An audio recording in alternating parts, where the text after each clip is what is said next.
Good evening, everyone. Good evening. Yes, it is hot, and I believe in saying what I got to say so I can sit down. Right? So I won't be before you long, but however, let me caution you guys. All right, I kind of consider myself to be a realist, meaning that I see things, take it in, and come out with a response. So if I offend anyone in advance, because this is a speech, yes, for the senior class of 2016, but however, I'm going to hit up the little highways of the parents, students, and also the teachers, because all of us together have to work to help produce them. So, I'm going to tell you, everybody's alley just for a couple of moments, all right? So, as I begin to prepare my address to the senior class of 2016 of the illustrious Fairfield High Preparatory School, all right, many thoughts ran through my head. I thought about talking about seizing the moment and making your year count. I also thought about talking about my experience as a student, participating in various activities. I also thought about, preparing a speech and telling students how you have to make good grades so you can be more marketable to college and admission trips. But one thing I neglected to do while I was brainstorming was pray. All right? So prayer. So after much praying to my dear Heavenly Father, the Master told me to come up with this topic, if tomorrow could talk. All right? If tomorrow could talk. All right, young people, one of the greatest tragedies in life is for you to believe that your yesterday, keyword, yesterday, can determine your future. Yes, that is true. All right, if you dwell in self-pity, whine and complain over what happened yesterday, your today will also be affected. In addition to that, shortly after complaining, whining, you can become sandwiched by what has happened and what's to come. All right, sometimes you have to sit back. People say sit back and relax, but sometimes you have to sit back and think things over and realize that your yesterday does not necessarily have to be detrimental to your tomorrow. All right? In addition to that, also, whether you're young or old in this room, let's be clear about this for 1 second. All of us have a past. All of us have a yesterday that if somebody in our row right now peeked into, they will clear out, run. All right? Mainly because all of us, young and old, sometimes us adults, even me as being a young teacher, I forget what it's like to be a teenager. I think that laughing and playing is disruptive to the learning process. Yes, it is, but however, sometimes I have to remember sitting right here in Miss Ballard, and Miss I even cut up a constant haters class. But sitting in other folks' classrooms, you have to remember what it was like to be 17 and 18 years old. All right? Also, whether your yesterday can affect your today, young people, you have to always remember that there is always tomorrow. I know one of my favorite songs ever is by the singer and songwriter Tyrone Davis, that if we could turn back the hands of time, what we would change. I know if I could go back, I would say, Blake, don't do that. Don't drink that. Don't drink this much. Blake, you need to stay out of wet Wednesdays at the taco place in Montgomery, because you back the last time you had a little bit too much happy juice and you cannot pass that test. All right? If I could peek back into my yesterday, all right, what a conversation it would be. Also, young people, remember, always remember that tomorrow is great, because if you keep looking back into your yesterday, you'll miss the blessing that's in front of you in your tomorrow. Because that is why your windshield mirror is bigger than your rearview mirror, because greater is ahead. And if you keep looking back too much, you might miss the blessing that's in front of you.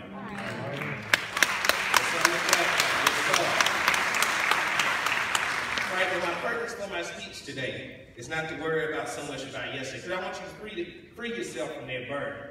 What I want you to talk about and what I want you to ask yourself, are you ready to free yourself from your past? Are you ready to stop looking back and start looking forward? Are you ready to stop listening to Kiki, Taisha, Bobo, and Quez around the district to tell you what you can't do in your yesterday? All right? And remember that there is always a tomorrow. All right? It does not matter what they say, because what matters is what you want to do. And anything that you dream about, think about, can be fixed in your today so you can have a better tomorrow. Right? But the purpose, again, of this message is not to shout you, but just to free you of the horrific burden of your yesterday. Because I believe if you peek back into your yesterday, you will see trouble. You will see sometimes things, unwise decisions, friends you shouldn't have hooked up with, boyfriends you shouldn't have dated, girlfriends you should have left alone. But it does not matter about what happened yesterday.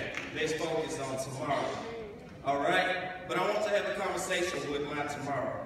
Often we neglect that tomorrow's a new start. Tomorrow is like a new blind date. Tomorrow is like a new cake that you never tasted. Tomorrow is a new song that you never saw or heard. Tomorrow is a new chapter that you never wrote. Tomorrow is a new outfit designed just for you. Tomorrow is a new day filled with the Master's grace and mercy. And I know mine is filled with grace and mercy that was not undeserved, that is undeserved. All right?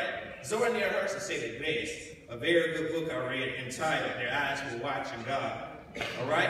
Their Eyes Were Watching God was a very book. Zora Neale Hurston said something in that book that resonated with my soul. The present is an egg laid by the past with the future inside of its shell. Let me say that one more time. The present is an egg laid by the past with the future inside of its shell. That is why I get excited about my tomorrow. I know that tomorrow will be a better day than the day before. I also know that tomorrow is filled with love, joy, happiness, things better than my yesterday. It does not matter about what you did last year or what you did not do. It does not matter if you flunked that class, young people. What matters is that you fix your today so your tomorrow will be better. Young people, you also have to be mindful about who you associate yourself with, because bad company produces bad character. Bad character creates problems. Those problems that you create can hurt your tomorrow. So sometimes you might have to let some folks go. Sometimes family included, you have to let them go too. Because those boyfriends that you're holding on to ladies, he may have nice pretty teeth with the little curly little, I'm going to say not that, let me leave that out. These bunch that y'all young fellas like carrying around. He may be nice, but I guarantee you later down the road, he's going to bring you trouble. Why?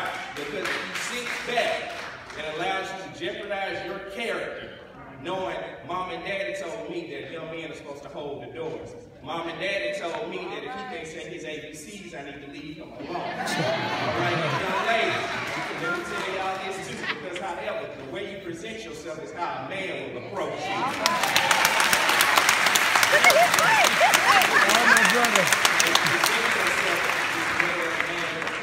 You got your goodies all out, if your skirt too tight, that's how he's going to approach you.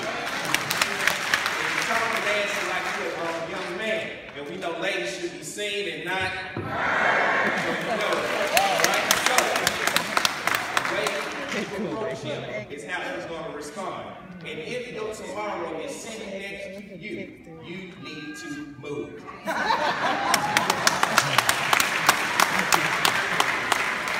If your yesterday, I probably said it wrong. If your yesterday is sitting next to you, you need to move. And adults, like I told you, this is a speech for the masses. If you're sitting out there with your desk yesterday too, you need to move as well. Because parents, you are your child's first teacher. All right, parents, you are your child's first teacher. And if you running Uncle Tom, Uncle Jerry, and Daddy's you running Miss Jackie and Miss Terry in and out the house, your son and your daughter's gonna think that's right. And then once you do that, you send a big sick. And also parents, you being the first teacher, provide some type of structure for their child. Because when they come to school, they have to deal with us. And I know in room 207 at Brubaker Middle School, no nonsense is my policy. So that means if you come in with your pants hanging down, you step it back outside. Ladies, if your shirt not buttoned up, and I see this right up, you going back outside. If your shoes are not tied the correct way, if their ID is not shown visible. Some people think that is punishment. Prison sentence. No, it's teaching you self-discipline. Because Blake can't walk in Dr. Wicklow's office, let alone his school, with my pants down, or being late, or with my tattoos showing. You know, you have no tattoos. All right?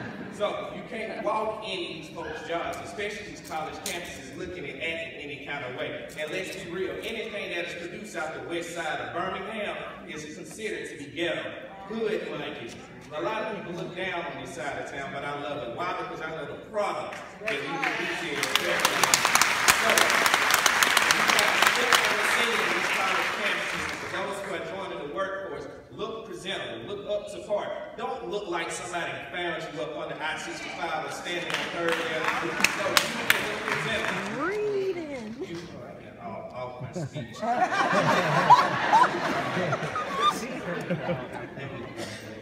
So when tomorrow could talk, it will ask you this very important question. How bad do you want it?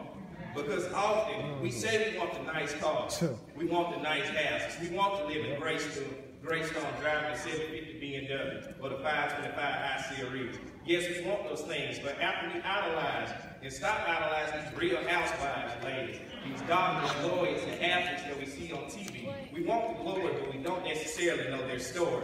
We don't know about the nights that it took for them, or the long job interviews where they were being told no periodically, or the long nights that they stayed up athletes running, lifting weights, training, leaving their families behind. We want the nice clean bling. We want the nice little house, a big $5.5 million house, but we don't want to do the work to get to it. And remember, young people, your dreams don't work unless you do. So until you stop comparing yourself and stop wanting and idolizing these things that you put the work in, God will bless your work. I'm going to leave you with this.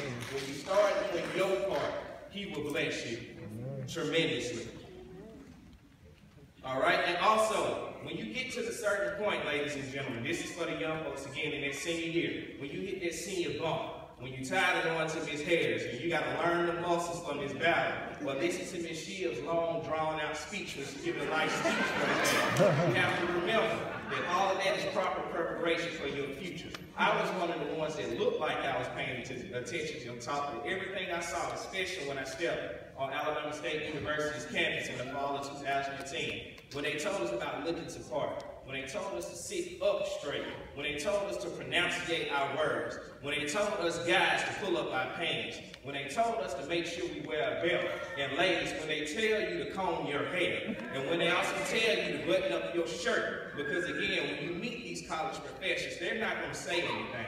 They're just going to take a little note, write it down, and they're going to send you about your way. And then when they tell you to be on time for class, all of that is preparation for your job, and also when you get to these college campuses, because most of them have attendance policies. All right, and with those attendance policies, if you miss more than 3 classes, you flunked. You flunked. You done gave them their little $1,700, they got to spend their little check, and that's it. They flunked. When you get on these folks' jobs, and I've seen it now, you will be fired. Attendance is necessary. Looking the part is necessary. Acting and also looking like you have sense is necessary. Because when you step on the scene in these folks' jobs and work, they're going to expect you to do one or two things. Your job, and that's it. Your job, and shut your mouth. All right? Yes, it is necessary to have an opinion, because sometimes your opinion can be valued. But in addition to that, you have to know when and where when to speak it. Just like how everybody says, everybody has an opinion, just like how everybody has a, don't finish it, it's same. Okay? So, you have to know when and where to be a part and act a part. All right? And tomorrow could talk. It will ask you and tell you to expect some trouble and sacrifice. Along your journey, you encounter many bumps in the road. But also with those bumps in the road, those are proper preparations to get you to where you need to go. Those bumps are not to be hurtful. They're to be character building. It's to help you grow as young men and women. Because pretty soon, in a couple of months, there'll be no more mama and dad.